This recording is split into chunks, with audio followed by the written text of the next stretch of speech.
ओम नमो भगवते वासुदेवाय। श्रद्धालु भक्तों, श्रीमद् भागवत महापुराण के तृतीय स्कंद के 26वें अध्याय के अंतर्गत महदादि भिन्न भिन्न तत्वों की उत्पत्ति का वर्णन है। इसके पूर्व 25वां अध्याय समाप्त हो चुका है। जहां तक आप कथा श्रवण कर चुके हैं उसके आगे का प्रस्तुतिकरण करता हूं। कपिल भगवान अपने माता से वर्णन करते हुए आगे कहते हैं। श्री कपिल भगवान ने कहा, माता जी, अब मैं तुम्हें प्रकृति आदि सब तत्वों के अलग अलग लक्षण बतलाता हूं। इन्हें जानकर मनुष्य प्रकृति के गुणों से मुक्त हो जाता है। आत्मदर्शन रूप ज्ञान ही पुरुष के मोक्ष का कारण है और वही उसकी अहंकार रूप हृदय ग्रंथि का छेदन करने वाला है, ऐसा पंडित जन कहते हैं। उस ज्ञान का मैं तुम्हारे आगे वर्णन करता हूं। बहुत महत्व है किस तरीका से क्या क्या चीज बना है इस संसार में, उसका वर्णन है, ध्यान दीजिएगा। यह सारा जगत जिससे व्याप्त होकर प्रकाशित होता है वह आत्मा ही पुरुष है। वह अनादि निर्गुण प्रकृति से परे अंतःकरण में स्फुरित होने वाला और स्वयं प्रकाश है। उस सर्वव्यापक पुरुष ने अपने पास लीला विलास पूर्वक आई हुई अव्यक्त और त्रिगुणात्मक वैष्णवी माया को स्वेच्छा से स्वीकार कर लिया। लीला परायण प्रकृति अपने सात्विक गुणों द्वारा उन्हीं के अनुरूप प्रजा की सृष्टि करने लगी। यहां ध्यान दीजिएगा, बहुत समझने वाली बात यहां पर है। लीला परायण प्रकृति अपने सात्विक गुणों के द्वारा उन्हीं के अनुरूप प्रजा की सृष्टि करने लगी। यह देख पुरुष ज्ञान को आच्छादित करने वाली उसकी आवरण शक्ति से मोहित हो गया। अपने स्वरूप को वह भूल गया। इस प्रकार अपने से भिन्न प्रकृति को ही अपना स्वरूप समझ लेने से पुरुष प्रकृति के गुणों द्वारा किए जाने वाले कर्मों में अपने को ही कर्ता मानने लगा। इस कर्तृत्वाभिमान से अकर्ता, स्वाधीन, साक्षी और आनंद स्वरूप पुरुष को जन्म मृत्यु रूप बंधन एवं स्वतंत्रता की प्राप्ति होती है। कार्य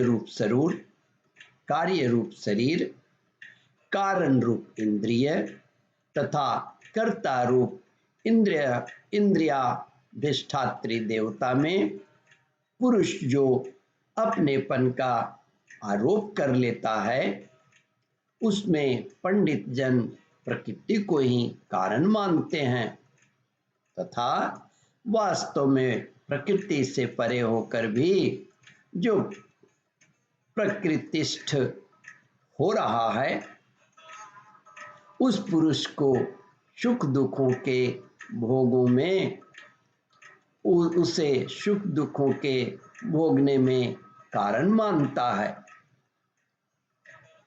देवहूति ने कहा, पुरुषोत्तम, इस विश्व के स्थूल सूक्ष्म कार्य जिनके स्वरूप हैं तथा जो इसके कारण हैं, उन प्रकृति और पुरुष का लक्षण भी मुझे समझाइए, लक्षण भी हमें कहिए, बतलाइए। श्री भगवान ने कहा, माता जो त्रिगुणात्मक, अव्यक्त, नित्य और कार्य कारण रूप है तथा स्वयं निर्विशेष होकर भी संपूर्ण धर्मों का आश्रय है, उस प्रधान नामक तत्व को ही प्रकृति कहते हैं। 5 महाभूत, 5 तन्मात्रा, 6 अंतःकरण और 10 इंद्रियां। ये ध्यान रखिएगा, ये आगे वर्णन बहुत लंबा है।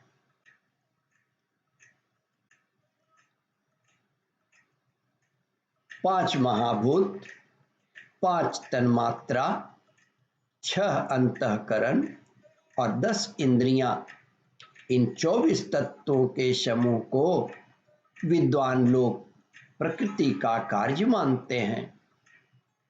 पृथ्वी, जल, तेज, वायु और आकाश, ये 5 महाभूत हैं। गंध, रस, रूप, स्पर्श और शब्द, ये 5 तन्मात्रा माने गए हैं। स्रोत, त्वचा, चक्षु, रसना, नासिका, वाक, पानी, पाद, उपस्थ और पायु, ये 10 इंद्रियां हैं। मन, बुद्धि, चित्त और अहंकार, इन 4 के रूप में एक ही अंतःकरण अपनी संकल्प, निश्चय, चिंता और अभिमान रूपा 4 प्रकार की वृत्तियों से लक्षित होता है। श्री भगवान ने कहा, माता जी, इस प्रकार तत्वज्ञानी पुरुषों ने सगुण ब्रह्म के सन्निवेश स्थान इन 24 तत्वों की संख्या बतलाई है। इसके सिवा जो काल है वह 25वां तत्व है। कुछ लोग काल को पुरुष से भिन्न तत्व न मानकर पुरुष का प्रभाव अर्थात ईश्वर की संहार कारिणी शक्ति बताते हैं, जिससे माया के कार्य रूप देहादि में आत्मत्व का अभिमान करके अहंकार से मोहित और अपने को कर्ता मानने वाले जीव को निरंतर भय लगा रहता है। मनुपुत्री माता, जिनकी प्रेरणा से गुणों की सम्यावस्था रूप निर्विशेष प्रकृति में गति उत्पन्न होती है, वास्तव में वो पुरुष रूप भगवान ही काल कहे जाते हैं। इस प्रकार जो अपनी माया के द्वारा सब प्राणियों के भीतर जीव रूप से और बाहर काल रूप से व्यक्त है या व्याप्त है, वे भगवान ही 25वें तत्व हैं।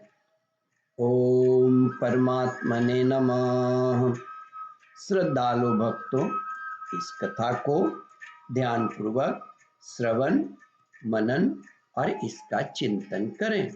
इस कथामृत का रसास्वादन अपने बंधु बांधवों को भी करावें। इस वीडियो को शेयर और सब्सक्राइब करें। ओम परमात्मने नमः।